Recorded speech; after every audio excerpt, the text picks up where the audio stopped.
Welcome to the Sunday morning Going for Two Armchair Fantasy Show. We are here to provide you with all the information you're going to need to make your life so much easier. So much easier. I am Yeah. GL, also known as Gladys Louise, also known as Never Enough GLT on Twitter. I have a Start and Sit article on Going for Two that drops on Thursday that you should check out. And then we have these other two lovely gentlemen. Who we got? Jared.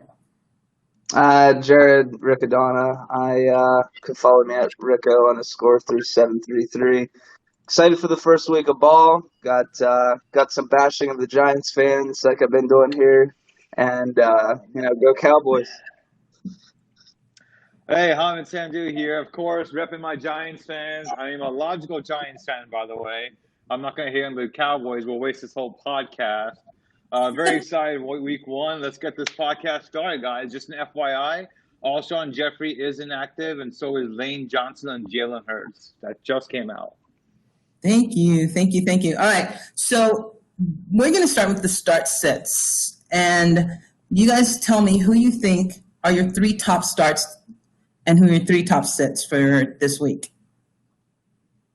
Well, I'll definitely handle the starts. I actually have a little bit slightly longer list than each category. Must starts, under the radar starts, and deeper league starts for teams. My four must starts are Chris Carson first against the poorest Atlanta Falcons defense. I actually, before Miles Sanders was even injured, I had Carson starting over Chubb and Miles Sanders both. So for me, that's kind of a no-brainer. Terry McLaurin, just being the only guy really in the Washington offense who can actually do something as far as playmakers are concerned. Still uncertainty with Antonio Gibson, and Dontrell Inman isn't anyone that would be jaw-dropping for me, so he has to catch the ball. Deshaun Jackson, given the injury updates that we just had, I would say is a huge opportunity for big play points. And again, it's between him and Ertz with half that offense dinged up again, including the airline, and then the question mark around Mike Evans. And it's still a no-brainer, but Chris Godwin's going to actually double or triple if there was hesitancy with Gronk being involved, Fournette joining. Having Mike Evans on a play. So that opens up a lot more targets and yardage opportunities for Godwin. My under-the-radar starts is Marvin Jones with Kenny Golladay out. Opens up a lot of opportunities there for points, and especially, I don't want to take our guests' thunder away, but for daily fantasy as well. Boston Scott replacing Miles Sanders. Hunter Henry with the Mike Williams shoulder injury, even though he is playing. I feel like he'll be more of a decoy. And then, of course, Julian Edelman, as we've seen camp reports say that Newton's targeting him pretty much as Brady. My deeper league, I won't get into too much detail because I don't want to just talk the whole podcast away, is Corey Clement, Tariq Cohen, Chris Herndon for the Gamblers, Ian Thomas for the Gamblers, and then Scotty Miller as a deeper PPR. So that's kind of my setup. A little more than the three yet, Gladys. I'm sorry. But no, you're fine. We like it. No, you're perfectly fine. Speaking of deep sleepers, Bryan Edwards. Don't sleep on Bryan Edwards. If you had a buy low window, you have about an hour and 27 minutes to buy low on that guy. He is listed as the X receiver for the Raiders, and I expect him to be actually in contention for Rookie of the Year. That's how much I love this guy. He's going to be covering a lot of the underneath routes. He's known for his route running in his hands.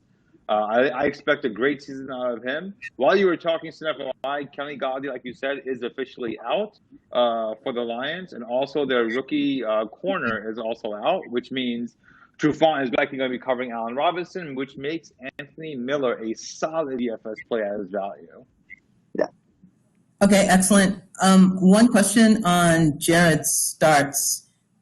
Give me the Tampa start again. Did you say Gronk or did you say Godwin?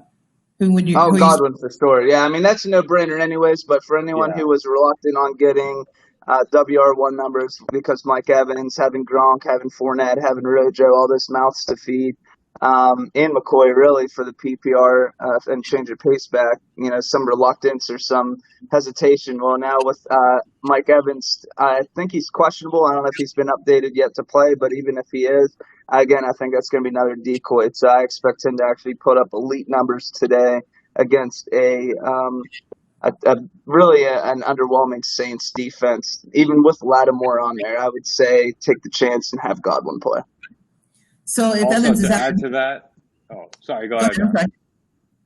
No, I was If going to Evans is say out, Tevin Coleman is a real concern not to play today. Tevin the Coleman is a sickle real concern not to play today. He does have sickle cell. With the Iroquois being concerned, reports are, and this is as of 2 minutes ago, that there's still some uncertainty there. So if you do have him, move him to your flex and keep an eye on this situation. Jericho McKinnon Jerick McKinnon, not Jericho. I'm going to say this all podcast. I don't care what anybody else says to me, but he is a solid stash. If you don't have an empty bench spot, please add him and stash him. He may just get an opportunity to play today. So, yep, that's a quick update for you guys. I'll give you more as they come in. No, cool. Thanks. N'Keal Harry is also active. N'Keal Harry is? Yes, he is active. See, N'Keal Harry, oh, come on. N'Keal Harry is Cam Newton's ideal wide receiver. Big bodied, big hands. He's going to out. Okay, my bold prediction, N'Keal Harry is going to out reception Julian Edelman today. Yeah, I said it. Ooh. You've been recorded, Gladys. I'm gonna play this back to you by Monday night. You made a bad decision to say that. That's a bad decision. I'm telling you, N'Keal Harry is going to out. Okay, so maybe it won't be. No, I'm sticking. No, you said it. You said it. Yeah, you can't. You don't backtrack now. It's too late to backtrack on that. I'm going to say for the whole season, but I'm sticking to this game. He is going to. If you hold up your bottle of vodka, it'll be more believable that you're stumbling all over the place. Tell me I'm holding you to it.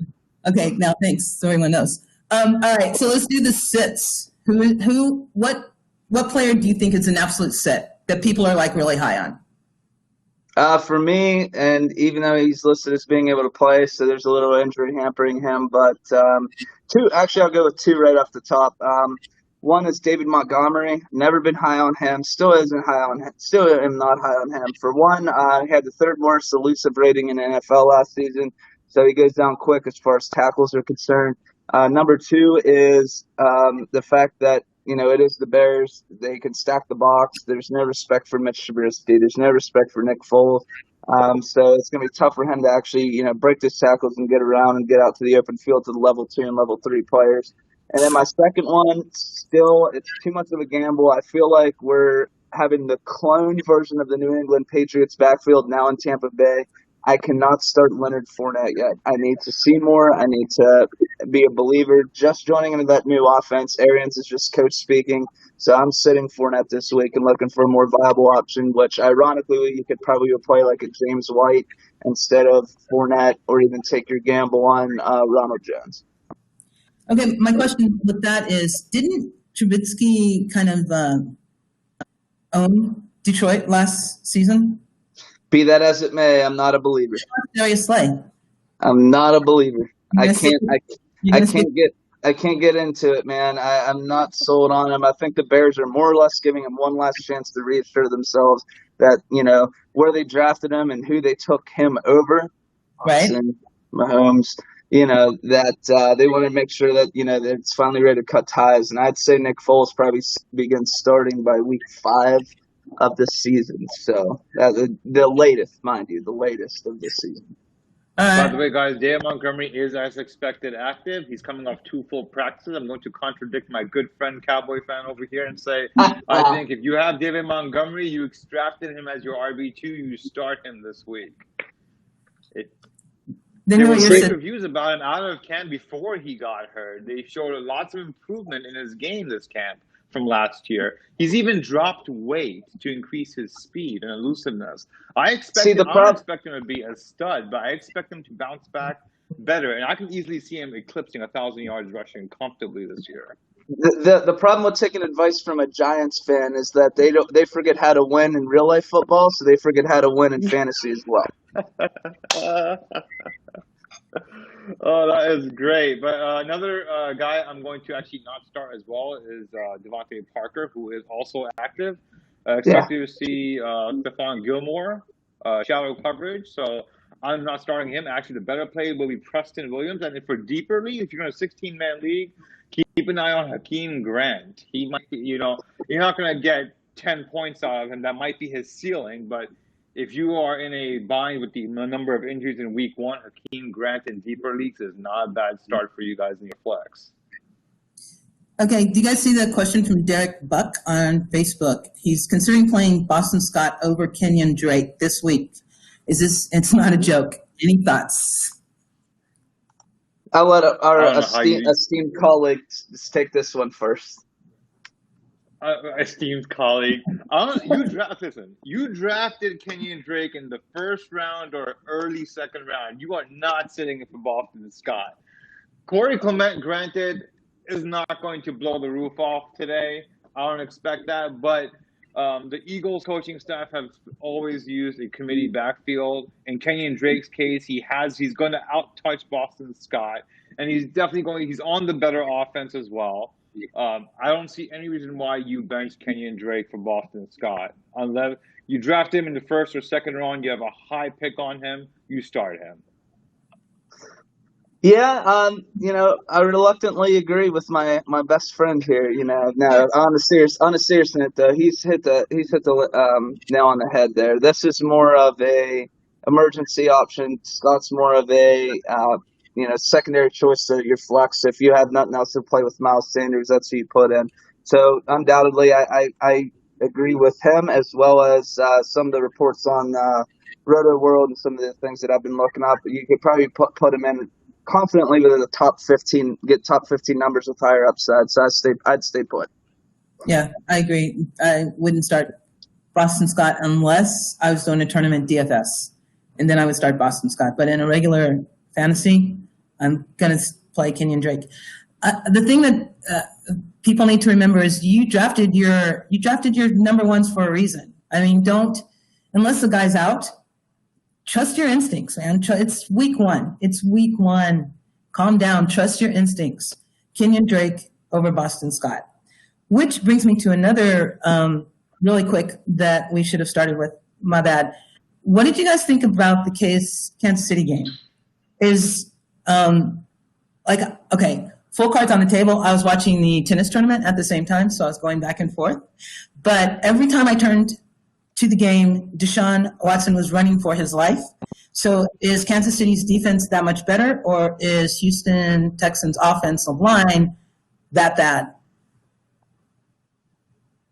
Jared. I think it's a combination of both, actually. I think they're missing a stud receiver like DeAndre Hopkins, who requires a double team. Not only that, but the Houston Texans offensive line, even last year, wasn't that great for that matter. They were ranked 21st in the league last year. They didn't actually improve that offensive line a whole lot, as we saw against the Chiefs. And the Chiefs also made some solid improvements in their defense as well. So we were expecting Deshaun Watson to be hurried quite a few times, but man, that offensive line did not look really good at all on Thursday night. All. So yeah, go ahead. I think it's going to be one of those things where Watson is going to miss Hopkins more than Hopkins is going to miss Watson, right? So we got to think about, the coverage. Kansas City's coverage hasn't always been what I would say is stellar. They have above average, defensive backs. Frank Clark looked really great on rushing the quarterback, did really well there. But I'm not sold behind anything Bill O'Brien has. I think it was Hopkins who really was the glue for that offense that helped open up the run game for Carlos Hyde to exceed 1,000 yards. And sans David Johnson having a good game, with all due respect, but I think it's going to be. I think it's a matter of a bad future for years to come until Bill O'Brien's out of office, and that the rebuild just begins. So you need to. This is crushing to say because I love them in Houston, but it's time to trade J.J. Watt. It's time to see what you can get for him. It's time to start your rebuild, because this team is not going to go far even if they make the playoffs. So, and then kudos to Kansas City. They seem to have their scheme and plan in place, but I think it's more of Andy Reid is a very, very great coach more than this Kansas City's defense is that good this year. Also, for those CEH lovers out there, if there's one negative I have to point out is the fact that his usage in the passing game. He had Yep. only 2 targets the entire game. Yep. And now, granted, it's just the first game. They haven't had preseason or a long training camp. I totally get that. But that's something I'm going to keep an eye on in the next coming weeks to see how he's using the passing game. Both those targets were off targets to in his defense as well. One, I believe, was over him. The other one was behind him. So I don't blame CEH for that. But only 2 targets for a running back on this offense is a bit low. But again, it's only week 1, no preseason, limited training camp. So I'm not going to worry about that a whole lot. But something, I'm just calling it out just to be a devil's advocate here. Something negative. He wasn't perfect. No one's perfect in this world, okay? So I have to call something negative out. How many times was he stopped on the goal line? I was getting to that. 6 times. Six. Times. Yep. Yeah. And that was the other concern. He kept getting stuffed. So, I'm wondering, does that leave open Darrell Williams vultures for the near future, or just simple play action whip passes and flats like to Sammy Watkins and hitting Kelsey over that center like we've seen. So those are the 2 points that have me concerned. Yep. But also, you knew CEH was not known to be a goal line back. That wasn't what he was brought in for. Yeah, but that's his size and how he was played. So, if you had to start 2 players on Houston Texans offense, who would it be? DJ and Will Fuller, I think. No offense to Watson. I got telling you guys off the air. I traded him last night for some stud defensive players in the IDP and took on Matt Ryan for a couple years because it's not panicking so much as it's just a general concern. We saw Brandon Cooks fade away. We saw Randall Cobb just take up space. We saw Duke Johnson go down with an injury, which is imperative moving forward, and it could open up maybe additional targets, but they didn't really even use him that much. It was literally Will Fuller and David Johnson. Nothing more, nothing less. So I'm going with those 2. Well, keep in mind Duke Johnson is just a sprained ankle. We don't know the severity of it, if it's a mild, high, or a lower grade sprained ankle. But at this time, it's just a sprained ankle. I don't expect him to miss much time, but unless we know the severity of it. As far as who to start, I agree with you. I think it is Fuller and David Johnson at the time, especially with Duke Johnson. Potentially expected to miss week 2 at this time. Again, we don't know the severity. As far as Brandon Cooks, man, the dude just disappeared. He wasn't even visible. He only had 5 targets in that game, which he converted to 2 for 20 yards. And Randall Cobb had 3 targets for 2 receptions and 23 yards. Will Fuller was the guy who was targeted 10 times. And keep in mind, Will Fuller should have had a touchdown. If you saw that play, Deshaun Watson underthrew that ball a little bit, which had Fuller pull back a little bit, which gave time for that corner to catch up to him and tackle him. So Will Fuller would have had a much bigger night if Deshaun Watson throws that right into his hands. Okay. I'm not even going to say anything because I have Deshaun Watson, but whatever. He got me. Someone's pouring a little salt in their margarita today. I thought it was vodka. Got tequila now? Sweet. I'm going to be so happy to start. No worries. All right. Which one game are you looking forward to the most today? Saints Bucks, man. That's going to be a shootout and it's going to be a blast. The Rams and Cowboys, I got to root for my team, but I'm going for the more shootout and more exciting offensive production. So I'm stoked to see the 2 Hall of Famers go at it again in Brees and Brady. You too? I agree with that, but I'm going to – by the way, D.D. Westbrook is inactive. Not a whole lot of surprise there, but the reason why I bring that up is because of Shenault. Everybody's Scottish Shenault. I think a lot of people love him. I actually would not be surprised if he actually has a rushing touchdown today. It would not surprise me at all. The Jaguars are expected to throw a ton in this game, playing from behind. Their defense is not what it used to be. I think they only have one defensive player left on that team from that stud defense that they had 2 years ago. So that's a name to keep in mind. I personally would not start him this week. I just think I want to see more from him before I even plug him in my lineup. But that is a name to keep in mind for the Jacksonville Jaguars. Also, Chris Thompson, another guy. If you have a flex spot and you're indecisive, he is a a decent flex play this week, especially in PPR. Of course, if you're in standard, don't bother with him. But in PPR, Chris Thompson is not a bad option. Use him while you can because he tends to not make it past week 3 usually in the season. So use him while you have him. Do you go Danny Chris Thompson? Amendola is active. What's that? Do you go Chris Thompson or James Robinson? Wait, James. Ooh, PPR. Sure. I mean, standard is James Robinson. PPR, I'm taking Chris Thompson. I'm not sure if this has any relevance, but Dan just said JJAW. That's it. Oh, I'm not even, check out Whiteside. I'm not even Dan, sure what I'm not even going to entertain Dan. I'm not even talking entertaining about. Dan at all. It comes up. He just like threw it in there, so I'm guessing he's The picking more he's like that childish troll or the kid in the toy store. You know, the more you encourage his antics, the more he's going to keep it up. So By the way, Danny Amendola is active today for the Lions. Some deep sleeper appeal with Golladay being out, so that could be some PPR opportunities. So I'll give you that. That'd be a 14-16 team flex start for me though, if I'm going that angle. Ahmed, which game did you say? Did you say the same one? New Orleans and Tampa? For the game you want to watch. I'm going to go a little different here. I'm going to say the Giants and Steelers. One, because I'm a Giants fan. Two, I really bought into the Steelers because of Big Ben. I really want to see what he does against the Giants, and that's not a very good defense either. So I expect the Steelers as an offense as a whole to do well, but I'm just looking forward to seeing a Steelers team that's actually healthy for a change. So I'm really looking forward to that. They have exciting weapons on the outside with Deontay Johnson and James Washington. Go ahead, Gladys. Give him your input on that game. Wait, hold on. Derek has another question. Which running back has more success this week, Antonio Gibson or James Robinson in PPR?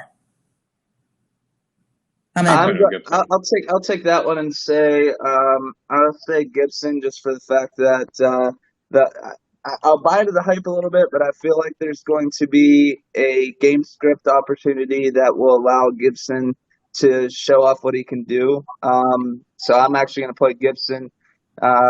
I don't see that Washington defense holding up from the passing game. They have a stout front seven. I believe they were, correct me if I'm wrong, top 3 in run defense. Who's our stats guru here? I think they were top 3. I can get you that stat in a moment. Yeah, so I know their front seven stout though, so I'm gonna go with Gibson because it's anything that can pass and create some points. That offense is gonna struggle outside of McLaurin. I don't see anyone else really being much of a difference maker. So I'll say play Gibson. And for you, same?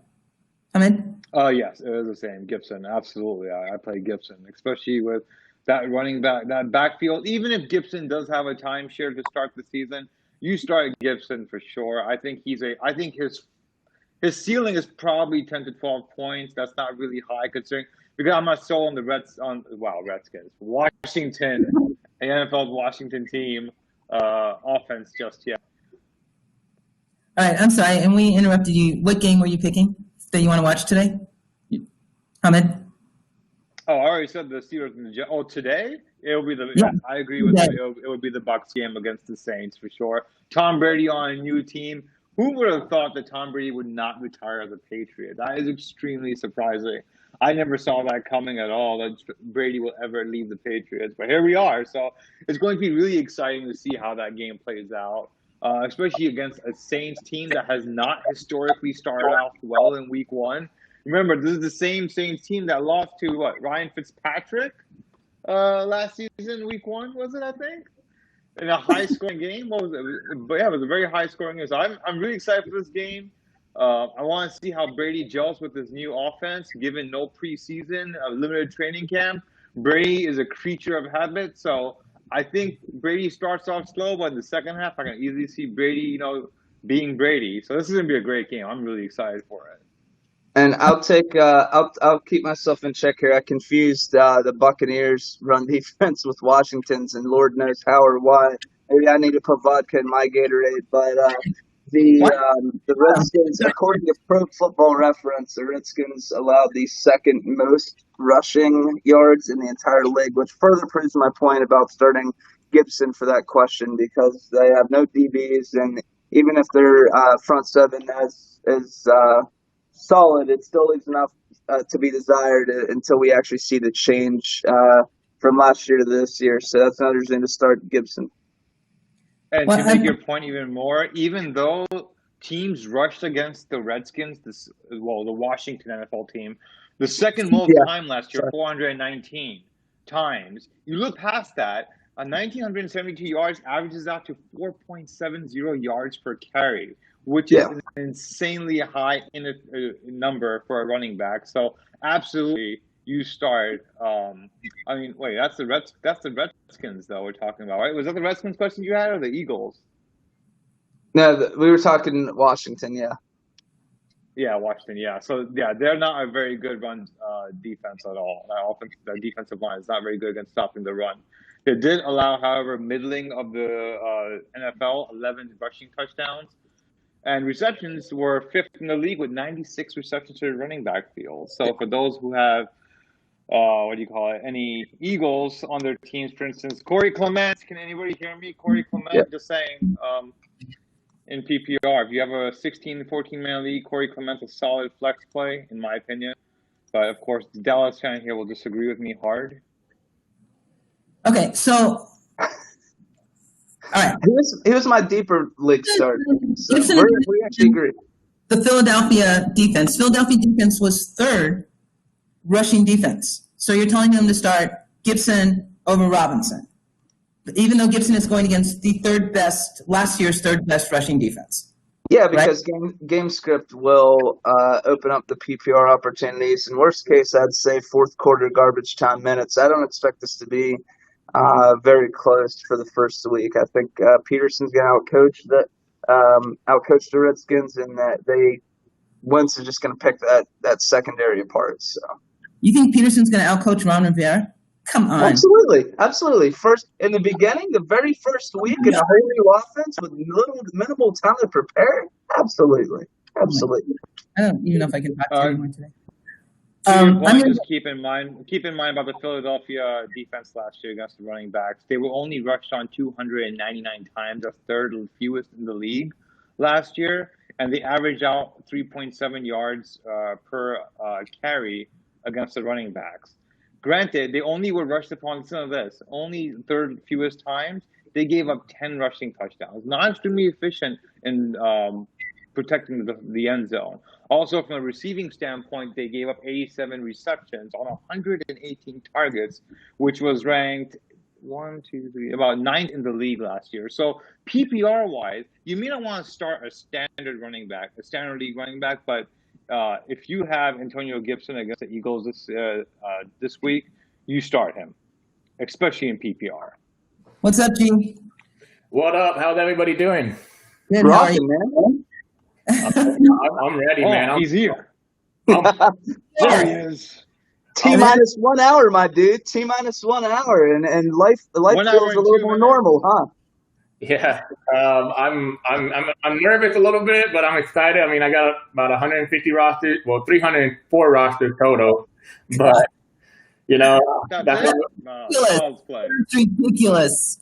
Yeah, I hope I take down that going for two charity, man. I want that belt. I want to put it right here on this wall. That'd be dope. But wait, we could have more than one team in there? No, you can only have one, but yeah. I hope I take it, man. Like, I just want that. It'd be so cool. But he'll treat it like the Shiva. Yeah, baby. I'm just saying, if I win it next week, I'm going to be wearing it across. Oh, do it. Show it off. We got to show that baby off. Yeah. What's up? Did we get any DFS questions or anything like that? I mean, I had a lot of people ask me questions like about Antonio Gibson. You guys were just talking about him, right? We were just talking about that. We were just talking about Antonio Gibson. But they were talking about him in redraft leagues and fantasy leagues, not DFS. Yeah. Well, even with Bryce Love being out, right, he now is a worthy flex play, like straight up good flex play. Because what's his name? Bryce Love being out, They've been hyping him up all off season. I think this is they're gonna show him off. This is what he is, and they're gonna be playing catch up. There's no way they're gonna be ahead. I mean, unless that giant that Washington football team front seven is good, then it's good as they advertise. Then yeah, but I like Gibson. I'm going all in on him with Boston Scott. I'm mixing them in, but it's gonna be nerve wracking. Do you hear that, you two? It's like an echoes in the room, and he heard exactly what I said verbatim. Isn't that ironic? Man. Weird. That's so weird. So weird. So in your 300 plus DFS, who are you high on? At quarterback, my quarterbacks are very simple. It's just I'm going the heavy games like Drew Brees, Tom Brady, Matt Ryan, Russell Wilson. You can play Lamar, but me as a GPP player, I like my stack to be very highly correlated with a lot of points. And with the Jimmy Smith news of being out, or I don't know if he's out yet, but he was questionable with his back spasm. If he's out, then I'm going to put Lamar in my player pool. He's in my player pool, but I'm going to put him higher because I can correlate that back with Odell Beckham Jr. But overall, I think Russell Wilson's a great player. Matt Ryan, running back, I love Jacob today. You can love Christian McCaffrey, of course. He's the best running back. He's the best fantasy football player. I mean, I love Kamara, Antonio Gibson, Boston Scott, wide receivers. I mean, I'm targeting like the Atlanta Falcons Seattle game. So I got Ridley, Julio, Metcalf, and Lockett. For value, there's a lot of good value at wide receivers. But my favorite wide receiver overall is Devontae Adams. He's my number one wide receiver. I love him this week. Deshaun Jackson, Marquise Brown, Preston Williams, those are some really good value. At tight end, if anybody's been following me in the offseason, fantasy football or anything, Hayden Hurst is like my crush. He's like my guy this year. People they were legit look at me when I'm about to draft, like the 9th or 10th round, and they're like, hey, I'm going to take him in the 7th round just because I hate you. I'm like, Urgh. But a lot of Hayden Hurst for this week. Another guy I like is Rob Gronkowski. He came up on my value and today in the morning because with Mike Evans being limited, Brady's going to feel comfortable going straight to his second weapon, which will be Godwin first and then Gronk. It won't be Scotty Miller, and then if Evan is limited, he's just going to be a decoy because they want Marshawn Lattimore to stick on him, not Chris Godwin. So I think he's going to be more of a decoy more than anything. I had to move him down in my ranking, which kind of makes me nervous, but it is what it is. You have to, swing and miss, But yeah. So what? All right. So Jimmy Smith is active. Oh man, that hurts my OBJ. Sorry, man. I know you didn't roll there. I had to kill your vibes a little bit, man. You were too good there. Oh, I forgot to mention defense. I just play the best defense. I mean, that sounds cliche, but I do like the Bills defense a little more now because of that. I think there's some wind issues. They're like 16 to 20 miles per hour, I believe. But I like the Bills defense. Colts defense is up there for me. But the highest exposure I'm going to have is the Patriots. I think while everybody loves Ryan Fitzpatrick, Ryan Fitzmagic, whatever you want to call him, this is not Tampa Bay's offense. This is the Miami Dolphins offense. And I know he did it when he was it's just I think he's prone to some interceptions. And if anything, we know Stephon Gilmore can get an interception and take it to the house. And we look for upside or touchdown. But I like the Patriots defense, the Colts defense. My sheep defense is the Miami Dolphins defense, though. I don't like Cam Newton. I get it. Cam Newton was a great player once, very, very athletic, but I'm not like they lost some offensive linemen. Tony Michel is banged up. We don't know what he's going to be looking like. Wide receiver is N'Keal Harry, which is Jeff's second child, I swear. Hey. I'm high on N'Keal Harry, man. Oh, I'm N'Keal Harry's gonna have She more. is on the N'Keal Harry bandwagon. I'm on the N'Keal Harry bandwagon. I'm sorry. But we got. But By the way, the wind speeds in Buffalo are 15 miles an hour. Can gust up to 25 today. Yeah. So usually I'm not a weather guy. Like when I say I'm not a weather guy, like I don't let weather hurt my mindset until I see wind factor. Like the snow, people forget. Like they panic, right? But the wind I do care about because that if you play football, you try throwing a football at 25 miles per hour, it's gonna go a little bit to the right or a lot to the left. And we already know Josh Allen. Well, he's not the most accurate quarterback in the NFL. But he has I agree. Wait, okay. I had a question for you. I had a question for you regarding this daily in general, and it's more of a deeper league. You mentioned values, so I think the audience would agree. If you're trying to be a cheapskate like I am on tight ends, pick between Ian Thomas and Chris Herndon, and why? Ian Thomas and Chris Herndon. I'm gonna shoot. I think I have Chris Herndon projected higher. Ian Thomas was dealing with an injury, wasn't he? I didn't see it on the report. I know earlier in camp he was. Yeah, he was hindered. His toe. I think I'm gonna go Chris Herndon for the volume because you really think about it. The Jets are going in without they didn't have Denzel Mims. They didn't if you can name outside their number one wide receiver who's on that depth chart, it's pretty hard, you know. I mean, it's just I think the volume's gonna be there, and it's a win the factor. They're gonna do a lot of tight end dump off. And Herndon was great 2 years ago, and I like Herndon for target. He's actually one of my top value plays, but I know we're not talking that, but I'll take Herndon over Ian Thomas. The Raiders, Abram is back, and Abram can cover pretty good on the tight end, so I think he'll stick to Ian Thomas. And Teddy Bridgewater, I don't know about you guys, but I'm not a big Teddy fan.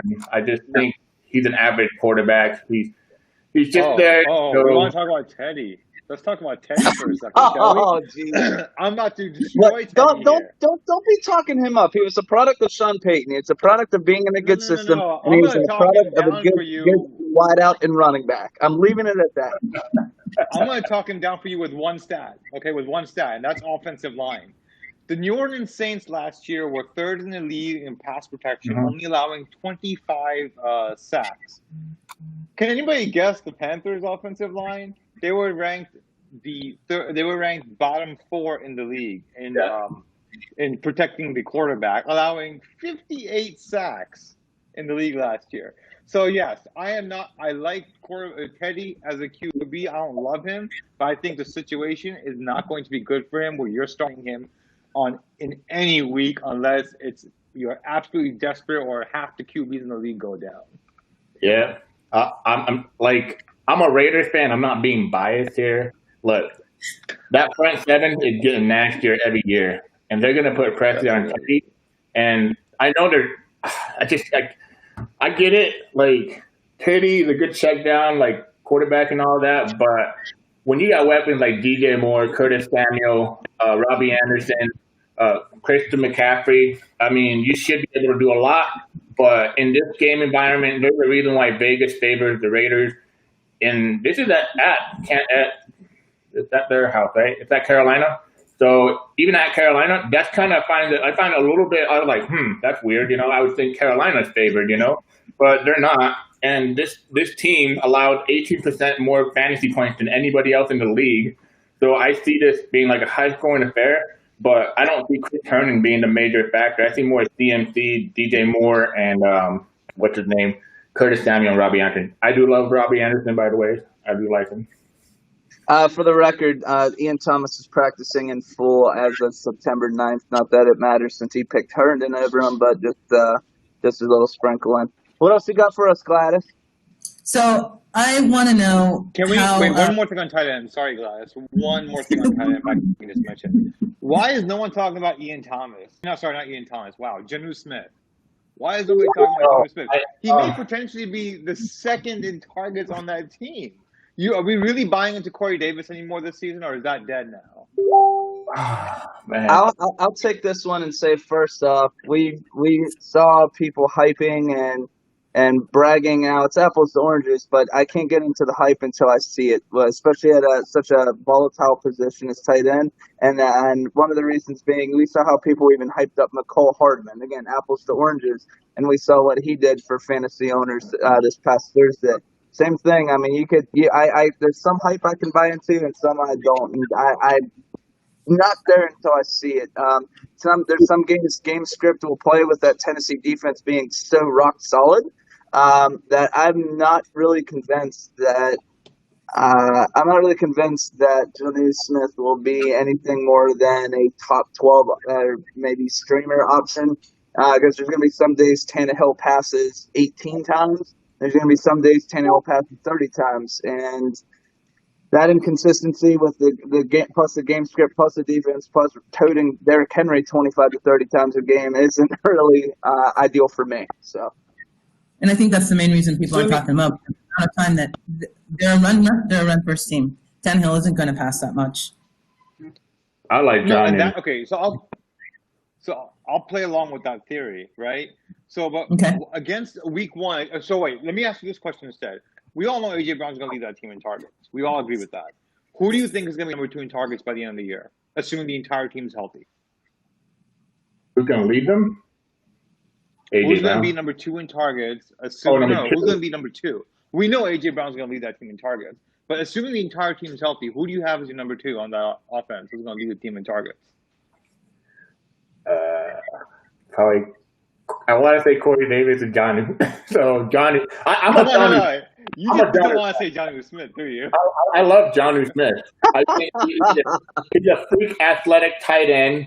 He fits that mold up. When I always tell people in fantasy football, when you want a breakout tight end, you look for 3 things. Well, it used to be Delaney Walker, right? So you look for a backup tight end, has high upside, very good a spark scorer, athletic, can jump out of the roof. And we heard it last year. What's his name? I think it was Bill Belichick said that he was one of the better tight ends that he's seen. He's like something like that. But he's a freak, and I have Jonnu ranked. I believe like during the season rankings, fantasy pro, I had him ranked top 12. So I love Jonnu this year. So it just reminds me so much of Delaney Walker, but faster. You know what I mean? Here, let's put it into perspective for our stats guru here. The Titans passed all of 2019 a total of 448 attempts, second lowest in the league, just above the Ravens, completing only 297. That's 297 targets. So let's say A.J. Brown gets 90. You got 207 to divvy up over 3 to 4 other guys. So if that's 50 targets for Jonnu Smith, I'm out. Okay, how many of those games did Tannehill start? How about you tell me that too? He started after week 7, I believe. Yep. He started a total of 10 games. And Ryan Tannehill completed 70% of his passes. Okay, he threw for 22 touchdowns. Now I don't expect him to be that efficient this year because that's just historically efficient. That's ridiculous for Ryan Tannehill even. And I'm pretty sure Ryan Tannehill went home and said the same thing to his family. Wow, I can't believe I did that. But this year, given a full season with Ryan Tannehill running the offense, I can easily see how Jonnu Smith is going to be second on the team in targets. And we're not looking for this tight end to have 100 targets. I'm not going to predict 100 targets. But when you're looking for a tight end 1 deep into your drafts, we're talking last round even, with Jonnu Smith, you're looking for a tight end 1 average. I could be a little bit off here, around 80 targets. If your tight end had 80 targets, it's a good shot they finish tight end 1 within the top 12 in tight ends. And that's what you're looking for with Jonnu Smith. That's his floor. His ceiling is even higher if he gets targeted enough in the red zone. Yep. So that's all I'm trying to put out here with Jonnu Smith. I'll just give you the Aerosmith. I'll give you the Aerosmith words on your Jonnu Smith. Dream on. I love it. This is what fantasy football is all about. We talk, we argue, we debate. We get like, you know what? Tell me, look, go to I'm excited, man. I'm pumped. I'm ready to go. You know what, Jeff? I'm gonna tell you this. Jimmy G sucks. You know, Jimmy G sucks. Get over it, dude. All right, Dylan McQueen wants to know, who would you start in your PPR, Ruggs or Deshaun Jackson? D-Jax. D-Jack. D-Jax.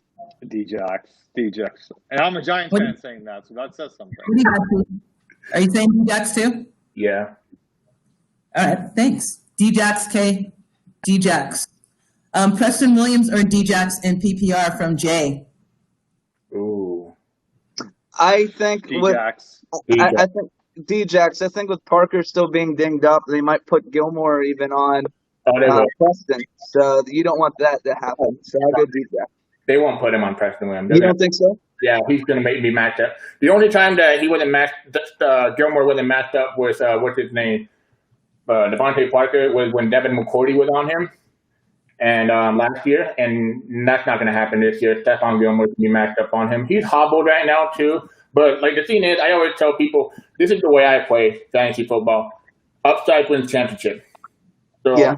I always go for an upside. D-Jack has, probably 25-point upside this week. You know, he has hell of an upside this week. And I just, dude, there's no, it's not Josh Norman, it's Kendall Fuller, right? No Kendall Fuller. They're gonna blitz the crap out of Wentz. And what is Wentz gonna try to do? He's gonna try to just sling it down the field to D-Jack, hope he can catch one. If he gets one catch, I love his upside. Well, I want more than one catch. Just some stats for you guys for the Reds, how bad the Reds are against the wide receiver position. They were targeted the sixth fewest time last year with 273 targets going to the wide receiver. They ended up giving up 193 receptions and 2,406 yards. Now, that's all middling of the field. Here's where it gets crazy. Even though they were targeted the sixth fewest times at wide receiver, they gave up the fifth most passing touchdowns to wide receivers, 21 touchdowns. Start Deshaun Jackson. It would not surprise me at all, given the lack of weapons the Eagles have to start the season, with Alshon Jeffrey already ruled out, and Ruggs is, not Ruggs, but the rookie wide receiver is also hurt, but he's going to play with the sling on. Thank you. Yes, so I think Deshaun Jackson will easily finish with potentially 2 touchdowns in this game. It would not surprise me at all. Is Mike Williams starting?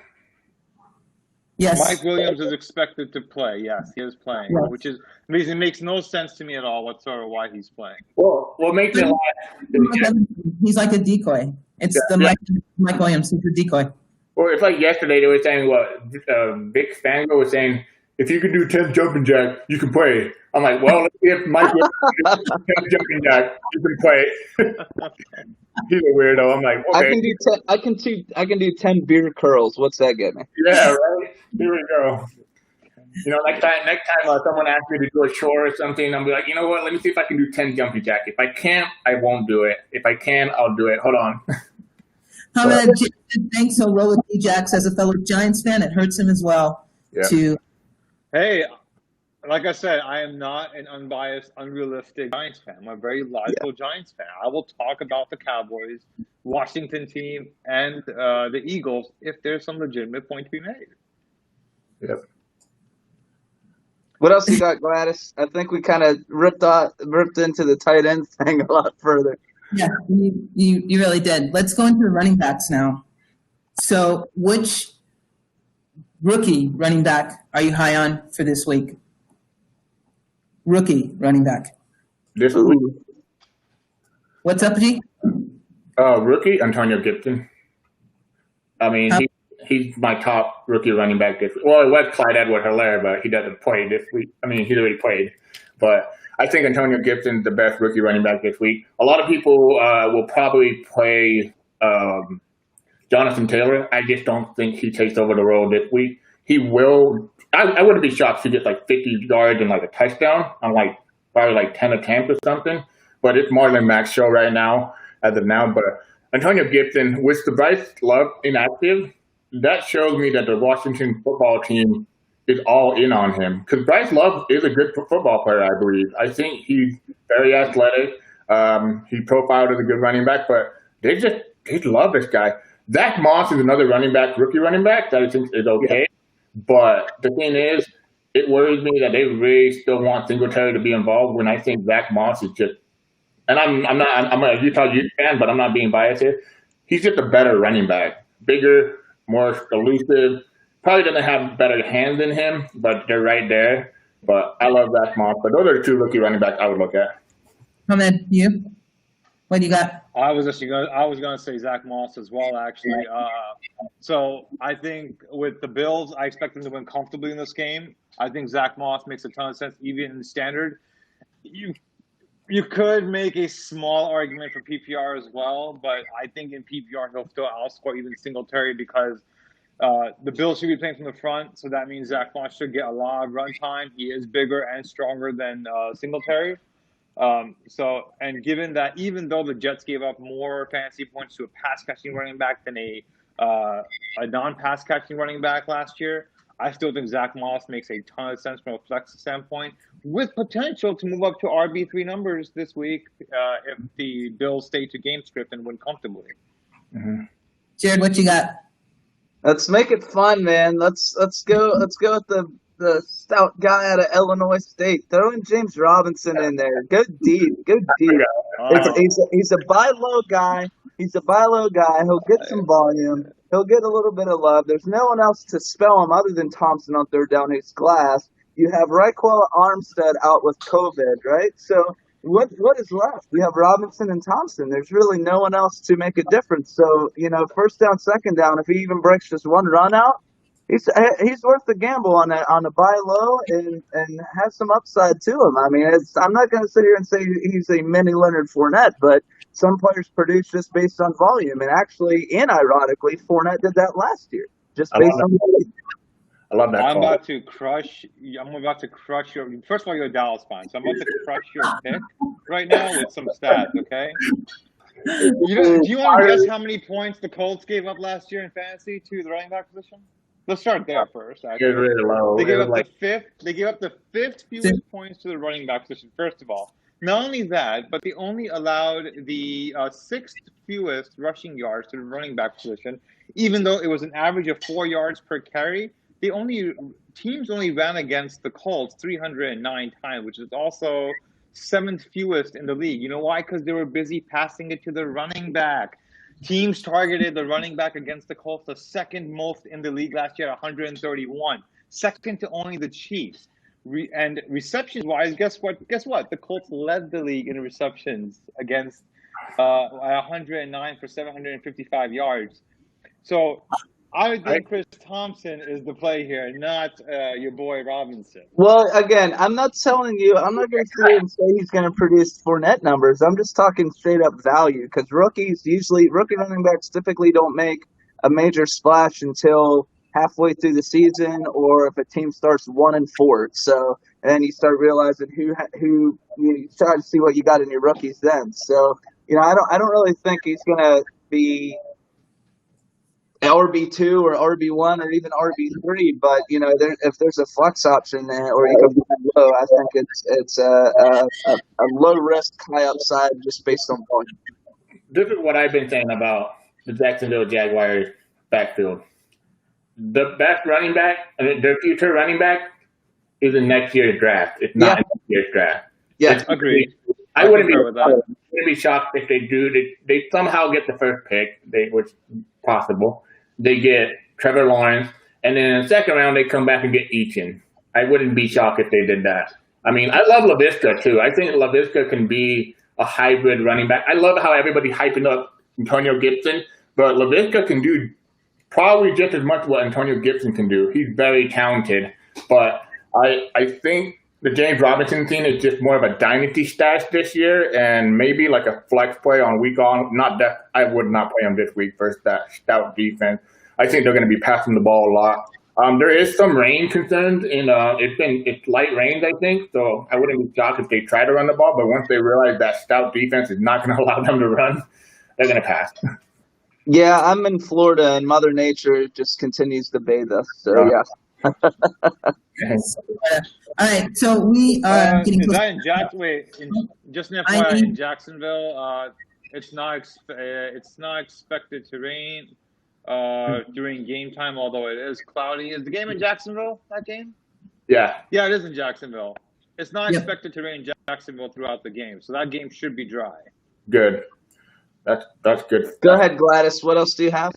All right, so to wrap it up, I need everyone to give me their one sleeper for the week, deep sleeper people can put in that is going to win them their week. Gee, what you got?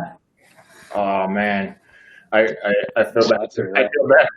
I feel bad for saying this, but Antonio Gibson. I think he can get that workload. You're gonna play him in your flex spot, so and if he gets 8-9 receptions in a PPR league and then gets a touchdown, you're gonna be starting him. But it's just him. I just love him this week, and I feel bad for saying this because I'm pretty sure it's gonna backfire on me like it always does. Remember that time That you guy told said me to that start you caused him. me to lose He week called one? me my week. Ahmed, who do you have? I have Brian Edwards. I have been hyping in my family league. I have hyped this guy up so much. One of my cousins actually reached 2 rounds early from his ADP to take him, and I've been trying to trade for this guy all past 2 weeks, and she will not respond to my messages, and she refuses to trade him to me. So there are 2 things that stand out for me when I'm looking at wide receivers, especially the rookies: route running and hands. 2 things that Brian Edwards is amazing at. The Carolina Panthers last year gave the second most receptions to wide receivers at 227. Granted, they were also targeted the 4th most time against their defense. So I expect Brian Edwards, he's going to be running, he's the X receiver, he's going to be running from the slot as expected, which is underneath routes, which David Carr loves to pass to. For whatever reason, John Gruden holds him back from throwing deep. I'm hoping that changes this season, but I think Brian Edwards is going to surprise a lot of folks week 1. Jared, who's your guy? I hate to give you the twofer again, but I'm still staying true to Marvin Jones, who's continually flying under the radar with Golladay being injured and officially ruled out from what I've seen. And then I still have to go to Tariq Cohen. I don't know if Montgomery's going to really be up to par with the struggles he's having this week. Excuse me, I almost said this season, but this week. So those are my big 2. I think that can make an astronomical difference, especially in PPR, but even standard for Marvin Jones if you're not doing PPR. All right, Jared, where can people find you to ask you questions, man? On Twitter, Rico RICCO _3733, and then RICCA DONNA 3733 at Hotmail. Yes, roast me for using Hotmail accounts too. I allow that. I've had it since I was 16. Leave me alone. Okay. And UG, where can people find you? You can find me at the Fantasy G at Fantasy G Pod on Twitter. You can find me on the Facebook group, the Fantasy G Podcast / DFS Roundtable, and also on the weekly show for DFS with Jeff and Tim. But that's where you can find me. When's the fantasy podcast? When's your podcast? I'm doing the waiver wires on Tuesday at 7:30. I believe I told Jeff 7:30 or 7, one of the 2. But it's on the waiver wire picture thing. But I'll have the waiver wire ready and locked and loaded. I'm excited for that. It's going to be a little different, so I hope people love it. At least you didn't give like the cable company's time frame. You can sign in between 3:30 p.m. and 7:30 p.m. and come up on the cost, and I'll eventually show up. Ahmed, where can people find you, hon? FF Junkie 85. That's Fantasy Football Junkie for those who want to know what that stands for. FF Junkie 85 on Twitter. Also, I'll be putting out my weekly article for Buy Low and Sell High Dynasties every Wednesday on GoingFor2.com. And hopefully I'll make this is my first live video podcast. I've never done a live video podcast, but I've done off-air podcasts. So this was great, guys. I appreciate it. This was a lot of fun. This is for Ahmed. Kevin G just said he just added Edwards in 2 of his leagues. Thank you. Look at that. You're welcome, sir. You are welcome. I love it. Good luck, everyone. Listen, you guys, good luck, except the ones I'm playing against in our Riders League and the ones I'm playing against on DFS. Not good luck. You can find me on Never Enough on Twitter, Never Enough GLT. And like I said, drop a start sit article on Thursdays on Going for Two. And you can all sign up for Going for Two pod. What's up? Going for Two app. What'd you say, Jared? I'm sorry. I didn't say nothing. I was going to report my peace signs. That's it. Yeah, so we're giving you 30 minutes to change your lineups, to put it in from all this good information that you got. Thank you, guys. We will see you next Sunday, 9:30 Mountain Time, whatever time it is, Eastern, 11:30 Eastern Time. Hawaiian time. Go, Time. go Cowboys. Go Cowboys. Go Steelers. Go my fantasy football team. Go my fantasy team. Thanks everyone for watching. Thank you guys. See you next week. Bye. Have a good one, guys.